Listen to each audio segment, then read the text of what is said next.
Hello, dear my friend. This is Layla in America. Today I have a great idea about benefits aloe vera to use it under a dark circle in the eye, in dark circle in the eye. So it's good to use it for wrinkles, for the dark circle, or for a lot of benefits. Today I'm gonna talk only about a dark circle and the wrinkles under the eyes. So stick around with me. This is Layla, all my good friend. أهلا وسهلا بكل الحبايب أحبياء أعزائي الكرام. هذه معكم ليلى في أمريكا، ودائما الجديد مع العناية والصحة والعناية وفي الوجه. اليوم غادي نتكلم لكم على شي حاجة على الوجه، ولكن من تحت العينين، اللي تنسميوها الظلام السوداء، ولا اللي هي بالدارجة تنسميوها تنسميوها الكحولة د العينين من تحت العينين. غادي نتكلم لكم على الفوائد ديالها وشنو تدير. هي تتصلح الاليفيرا، دابا غادي نتكلم، هي عندها بزاف د الفوائد، ولكن اليوم غادي نتكلم على الفوائد غير ديال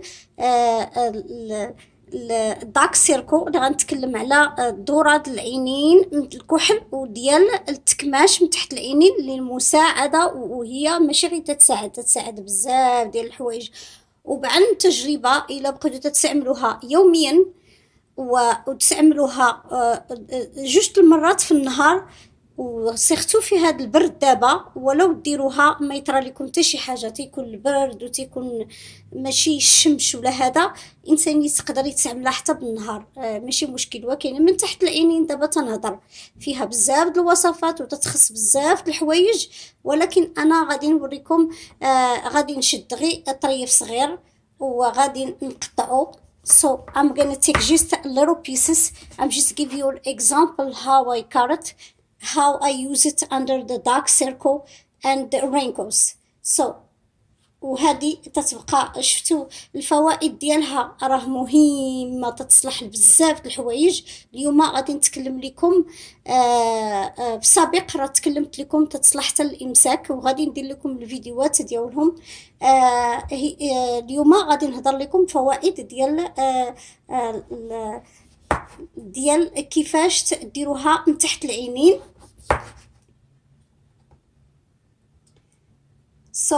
الى تتشوفوا فيا تنحيد لها داك السكين ديالها من هنايا، وتنجي شتو هادو هما الفوائد ديالها من تحت العينين. غادي نوريكم كيفاش ديروها.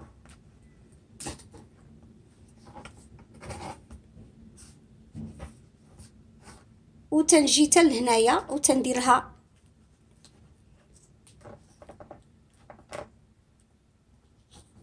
تنتحكم فيها من التحت، تناخد داك اللوب ديالها. اما ناكلو دابا ولا نمأسو، ندير فيه بزاف د الفوائد كما تنقول لكم، بزاف د الوصفات، او ناكلو يصلح ليا الامساك هكا بحال هكا. غادي ناكلو.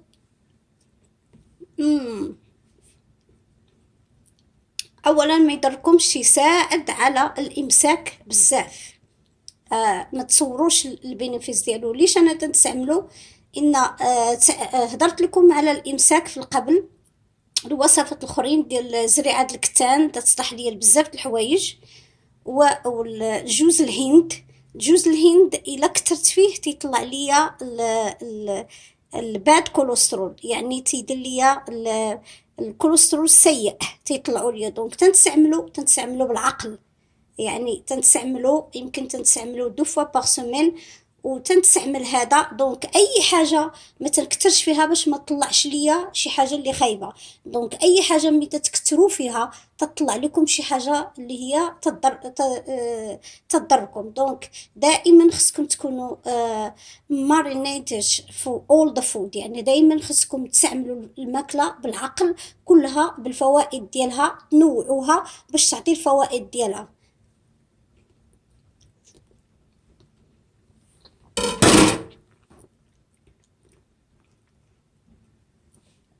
هذا انا دابا تندوي لكم على العينين، هذا نحطهم تحت العينين او ولا في الوجه كامل او لا في شعري، يعني تيصلح بزاف الحوايج. غادي ندوي لكم شحال فيه ديال البينيفيس، ولكن انا غادي نتكلم اليوم على داك سيركو تحت الهالات السوداء، الهالات السوداء، dark circle under the eyes or wrinkles under the eyes. so بقاو معايا وانا غادي نقول لكم كيفاش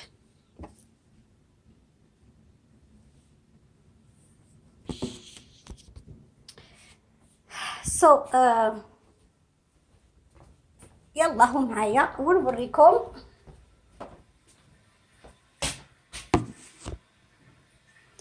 دابا انا جبتكم لبيت الحمام وكيفاش نستعمل هذا داك سيركو.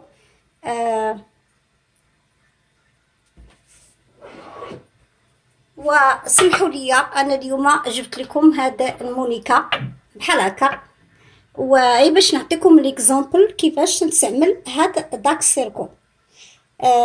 كانت عندي بربيه يعني ما ديتش فيها، دونك انا هاد الاليفيرا ولا الصبار تنستعملها ما تضركم ما والو، بالعكس فيها الفوائد كثيره. تديرها بحال هكا من هنا، واللي تيبقى شايط ليا كاع تندهنو في وجهي كامل كامل، وهانتوما تتشوفوا وتولي لكم الوجه ديالكم رائع رائع مزيان. وصدقوني عن التجربه، الناس اللي عندها المشاكل ذات السكري تيدير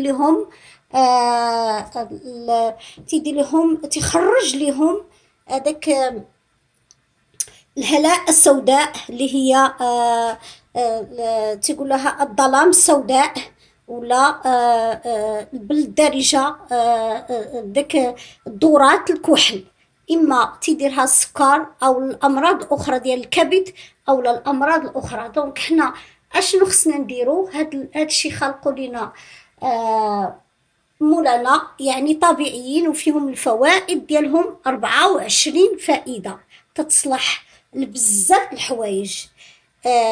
منهم بعدا فيهم دي فيتامين اي و اي، وفيهم بزاف ديال الفوائد ما غاديش نتكلم عليها دابا. قلت لكم 24 فوائد تصلح الحريق، الى تحرقتوا ديروها دغيا، او لا عندكم شي سيكاتريس قديمه يعني غير تديروها تبقاو تداوموها تحيد لكم داك الكحوليه عن التجربه. يعني بالفعل عندها فوائد مهمه بزاف للبشره. وهذه تنديرها انا every night، والله خرجت ليا واحد التجربه جد مهمه تحت العينين، الداك سيركو. وبالنسبه للنساء اللي تيوصلوا للثلاثينات والاربعينات وتيبانوا عروض بالمشاكل الصحيه ولكن انا دائما تنقول لكم لعبوا الرياضه باش تشدوا في الصحه ديالكم، وتشدوا كاع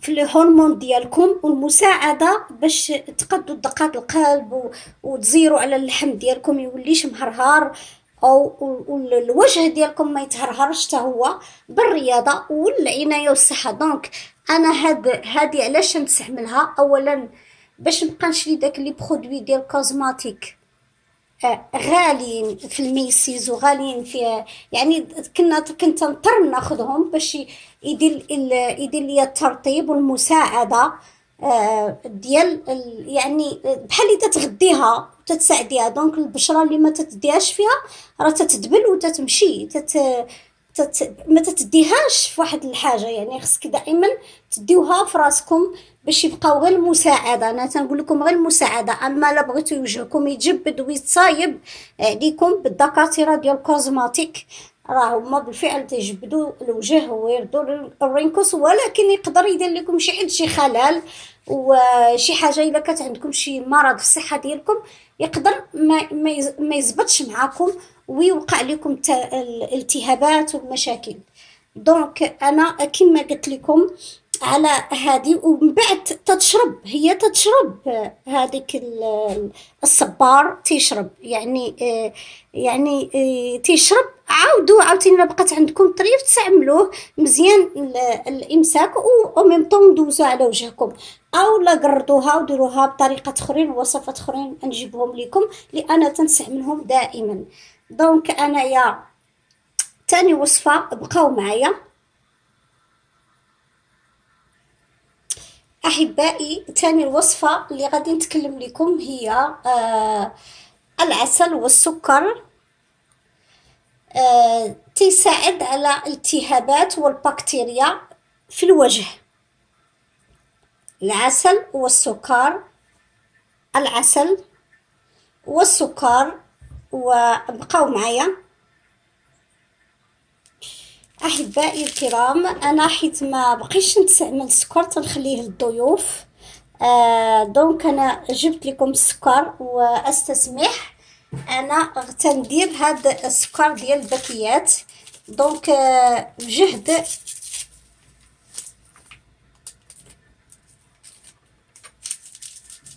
يمكن نقول جوج معلقات ديال السكر، يعني معلقه ديال السكر بحال هكا ونص، غير المساعده على البكتيريا في الوجه. الوجه تيتلوث بزاف د الحوايج في الزنقه مع بزاف ديال التلوث. دونك الوجه معرض للتلوث ديال البكتيريا. دونك حنا باش نعتنيو بحالنا وبراسنا نديرو العسل والسكر ونخليو الجود بكتيريا والباد بكتيريا نقتلوها، يعني المساعدة بالعناية. دابا حيت ولا البرد ما تيهبطش العسل غا بزز، كلشي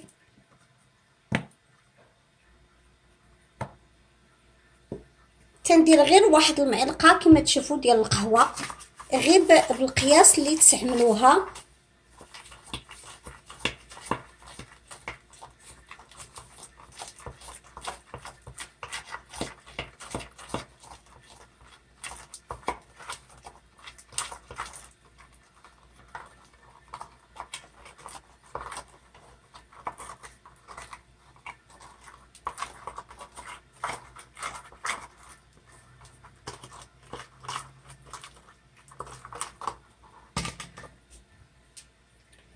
دونك حتى يعطينا واحد الخلطه.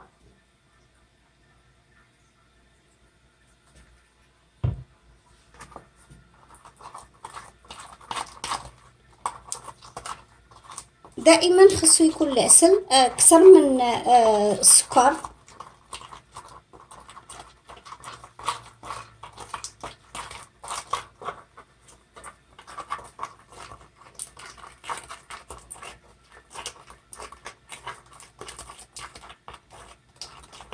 Dear my friend, this is a great idea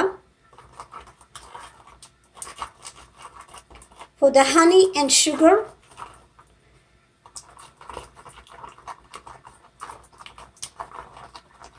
Honey and the sugar will help you end any bacteria infections to glide your face, to glide on your face. Honey and the sugar. غادي نزيد شويه ديال honey. honey in the sugar gliding the face، يعني هي تعرف هاد العسل والسكر من بعد ملي تديروها تتساعدكم على البكتيريا، وتشوفوا تتزلق لكم الوجه وتخليه رطب وناعم، وغادي تشعروا بواحد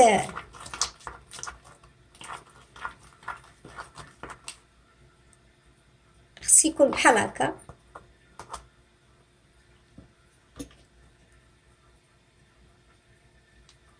وغادي تشوفوا واحد الزلاق في الوجه ديالكم، واحد الرطوبه في الوجه ديالكم، و ميم طون تتنقي لكم داك البكتيريا وهذا. دونك it's good to use it the honey and sugar for the face in bacteria infections and gliding on your face to glide on your face. It's good for to use it. It's a great idea. صدقوني هاد الفكرة جد رائعة تتساعدكم. من بعد منين تستعملوها في الوجه ديالكم ما تقربوهاش العينين. don't use it under the eyes, so use it only for the face. so منين تستعملوها دهنوها في الوجه ديالكم. ما عرفتش كيفاش غادي نجيب لكم.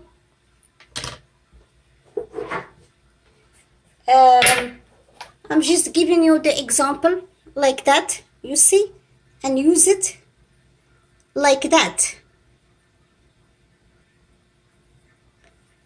and you leave it just for 5 minutes, and you cleaned it with soap and water.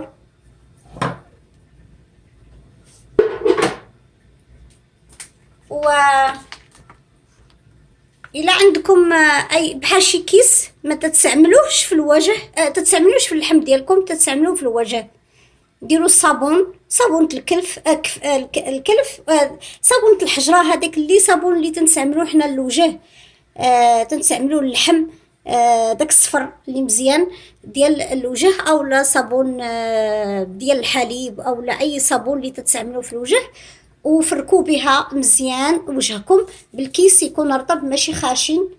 او لا انا تنستعمل هادو واستسمح. دونك احبائي كما هذا البونجات تقدروا ديروا فيها الصابون حتى هي، راه تيتباعوا في وولمارت اولا في اي ستور ديال الفاشن ديال الناس اللي تستعملوا الوجه ديالهم، وتستعملوا بها بالصابون، اي صابون تستعملوه وفركوه مزيان، واجي تشوفوا غادي تعطيكم واحد النتيجه جد مهمه للبشره على البكتيريا وايست انفكشنز في الفيس.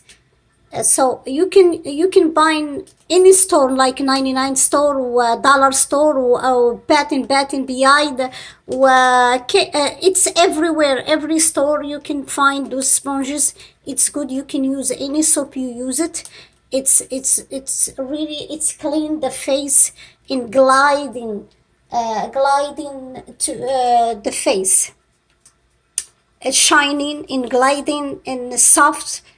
all those words، يعني أي هاد الكلمات كلهم اللي هما تزلق الوجه وترطيب الوجه ويخلي الوجه ديالكم تتبري هاد العسل والسكر. So for the honey and for Moroccan girls they knows that's for the we clean the dark dead skin, we use this gloves. So you can use it only for the face, not mix it with the body and the face. So هذا ما تستعملوش للوجه واللحم، تستعملوه بس لوجهكم وبصحتكم وراحتكم. تنتمناكم تشاركوا هذا الفيديو، شاركوه في السلفادور، غندوراس، مكسيكو، غواتيمالا، برازيل، everywhere. يعني share these videos any countries, share all those videos any countries. تنتمناكم تشاركوا هاد الفيديوهات في اسبانيا، في طاليان، في اوروبا كامله، في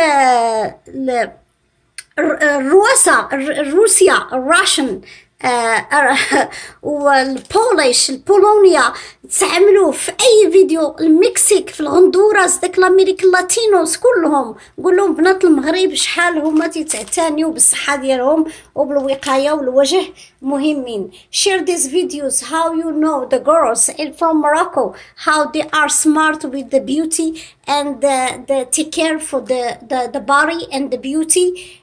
So share these videos, all American Latinos, all Asian, all Asians, all any other countries. Share the videos with your friend with any countries. This is Layla in America. So انا عندي حتى هذا عاوتاني الا بغيت نغير باش نقول لكم انا تنغير ولكن تنستعمل كل شيء بالعقل. ما تنكترش من بزاف ديال لي برودوي ولكن بالوصفات اللي هي طبيعيه وبالعقل.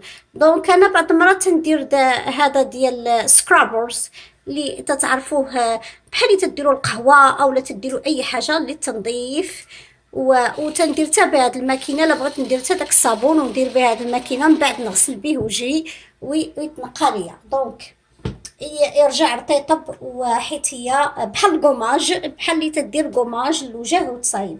دونك الوصفه ديالي الثالثه اللي كيفاش بدون ما نشري داك لي برودوي اللي غاليين اكسبت بالنهار. عندي هاد الكريم هادي ديال اندر ذا ايز تناخدها من ميسيز او من اي محل تجاري تبيعوها في النهار باش ما ياثروش عليا لي برودوي اللي هما طبيعيين نديرهم ونخرج بهم. دونك انا تنستعمل هادو اللي هما مستعملين حفاظا على دي بروتيكسيو يعني دي بروتيكسيو فور ذا سان يعني تحتفظوا لك من الشمس من كل شيء وللمساعده وللترطيب والتغذيه تحت العينين. دونك باش ما يبقاوش ليا انا منين ضعفت بقاو بانوا ليا مشاكل في الوجه بان ليا في مشاكل في الوجه ديال الضعف ولكن بالعنايه والاحتفاظ يعني الواحد تيهتم براسو تيفهم هادشي تيجي واحد النتيجه المساعده. دونك اشنو عندي انا غادي ندير لكم هاد الوصفه اللي هي سهله تتكون عندكم في الديور ديالكم وتتصلح لكم بالليل كيفاش تغديو البشره ديالكم كلها وتنعموها وتتشرب هاد لي برودوي اللي غادي نعطيكم دابا اللي هما عاديين وتتساعد البشره بالخصوص الناس اللي هيت توريس اللي تتوصل في الثلاثينات تنقول لكم تبداو يبانوا اعراض خصكم ضروري ما تعتموا بالجمال الصحه ديالكم تساعدوها وتغديوها وبلا ما تشريو داك دي برودوي اللي غاليين وتيديروهم. دونك علاش ما تقتصروش عليكم هما داك لي برودوي انا ما تنشكش فيهم راه هما ديال التغذيه الصحه يعني تيغديو البشره ولكن هما اكسبنسيف. علاش حنا من هما يعني ترو شير علاش ما ديروش شي وصفه اللي عندكم في البيت ديالكم. هاد الزيت الزيتون اللي تتعرفوها يعني هي غنية بالمفعول ديالها اللي عطاها لنا يعني بلا ما نذكر انا هذا الاسم هذا وانتم عرفتوا انا دابا في الحمام. دونك هذه زيت زيتون معلقه بحال هكا زيت زيتون تكون يعني مزيانه ماشي من الخايبه. دونك عندي زيت اللوز يعني السويت آموند بيور 100 يعني هذا اللوز فيه فيتامينات حتى هو تنديرو تندير حتى هو منه معلقه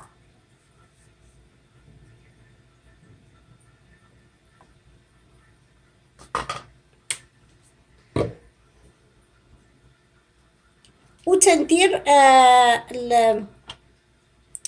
اي اوليوم هاد الفيتامين ديال فيتامين او. والوصفه الاولى اللي قلت لكم على الصبار استسمح الصبار كانوا اليونانيين والكيلوباترا الكيلوباترا كانت تعتني بالجمال ديالها واحد اللي على قريت عليها كانت تعتني بهذيك الصبار لأوليفيرا كانت تعتني بالجمال ديالها بواحد الطريقه غير يعقل. يعني كانت تستعمل شعرها لوجهها واللحم ديالها وكانت تدخل الحمام وتفرك مع راساتها تيولي اللحم ديالها ناعم ورطب يعني تصلح بزاف ديال الفوائد هذاك الصبار اللي فيه بزاف 24 الفوائد. انا دابا عطيتكم غير هاد الفوائد الفيتامين اللي فيه، والكيلوباترا كانت تستعملها، واليونانيين ما عرفتش عندهم واحد العلاقه باليونان والمصريين تستعملوا بزاف ديال الحوايج، كانوا عايشين مع بعضهم بزاف. دونك يعني جهد داك اللي عندكم الكابسوس ديروا 3، انا تندير معلقه هنايا ديال كلشي عندي معلقه ديال الفيتامين او، وعندي الجوز الهند حتى هو.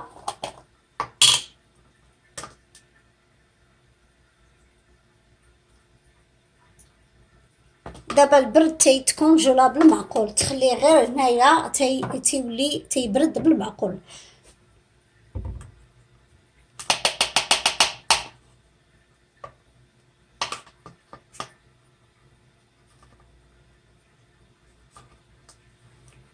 وعندي الاليفرا الصبار تنستعمل منه حتى هو معلقه.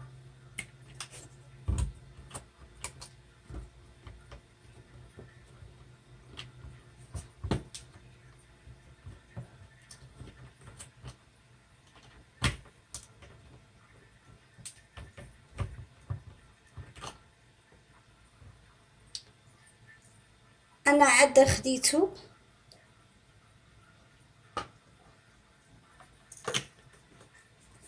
كما تتشوفوا. الاليفرا جيست 1 سبون، everything 1 سبون. وهنا تنزيد، انا ما بقى عندي البلاسنت ووتر يعني الماء ورد، تنستعمل حتى هو نص معلقه او غير باش تعطي واحد الطاقه الوجه، وتخليك تتفكري بوزيتيف، يعني تخليك ايجابيه. الماء ورد والجوز الهند حتى هو تعطي واحد الطاقه ايجابيه، سيرتو ملي تندخلو الحمام ديال البانيو ونعوم فيه، وتخليك تروراكسي، وتخليك بالفعل تعطي واحد الانسان كيف ما يفكرش في الهم ديالو. دونك هاد الخلطه اللي تنعطيكم، صدقوني بلا ما تشريو داك لي برودوي، وبالخصوص العيالات اللي من الثلاثينات راه تيبداو الاعراض ديال العيالات. دونك باش تهتموا بالصحه ديالكم وبالكريم، هاد الكريم اللي هو غالي تتشريوه من ميسيز ولا من كوزماتيك بليس، يعني من بلاصه ديال بيوتي بليس، يعني فيري اكسبنسيف. علاش ما ديروهاش كل ليل وتدخلوا الفراش ديالكم وتتحسوا براسكم بالوجه ديالكم؟ غادي يعطيكم واحد المويسترايزز، يعني واحد ترطيب الوجه، واحد النعومه، واحد تغذيه للبشره، وتتساعد على المشاكل الاخرى اللي هي هذه الوصفه هذه ديال المسامات والتجاعيد في الوجه. يعني هذه الوصفه تنقول لكم للترطيب، لتخليص من التجاعيد والمسامات والترطيب في الوجه. هذه الوصفه هذه بالليل قبل ما تنعسوا ديروها. منين تتساليو كل شيء شغالكم بالليل غادي تدخلوا تتفرجوا، ما ديروهاش من تحت العينين. انا ما تنصحش ديروها من تحت العينين، ديروها في الوجه والجبهه ومن تحت العنق.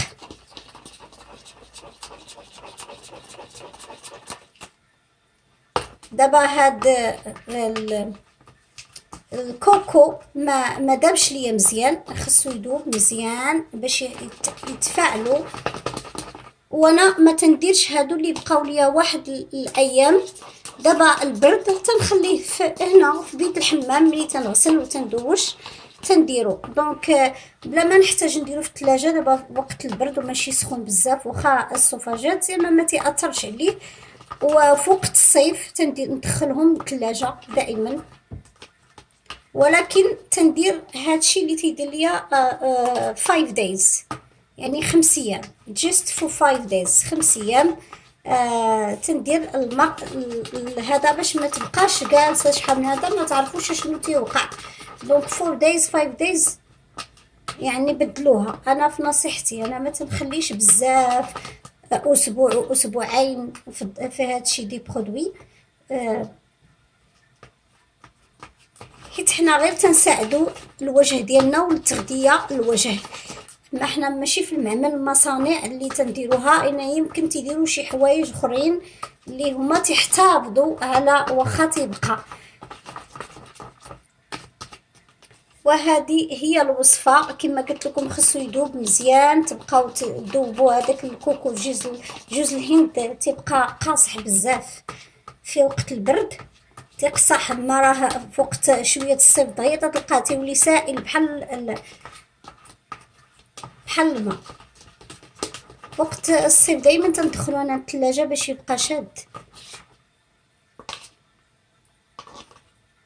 وهذه هي الوصفه اللي شي بنات كنت نهضر لهم عليها اصحاباتي في الفيسبوك، وبالفعل انا تنديرها كل ليله ما تتخطانيش، وجد مهمه. وهذا الشيء اللي كاين. ثالث حاجه، البنات بدون ما يتعملوا هذا الفازلين ديال كوكو باتر، الفازلين ديال الكوكو. انا تنستعملوا الشليقمات ديالي، الفيم ديالي كما تنقولوا الشليقمات ديالي، باش ما نمشيش نفخهم انا عند الصحاب ديال الكوزماتيك.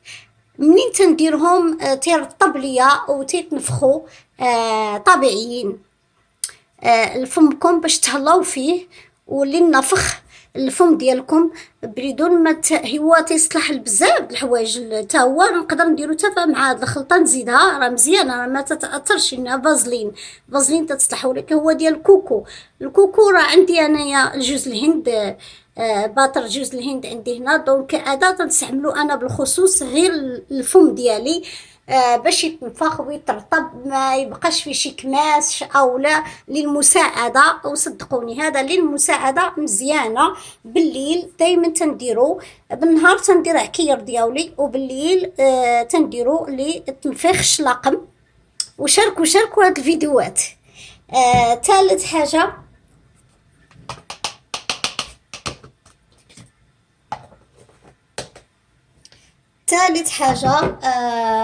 قبل ما نعس انا تنستعمل هذا، راه كاين في الباتن بيايد. باتن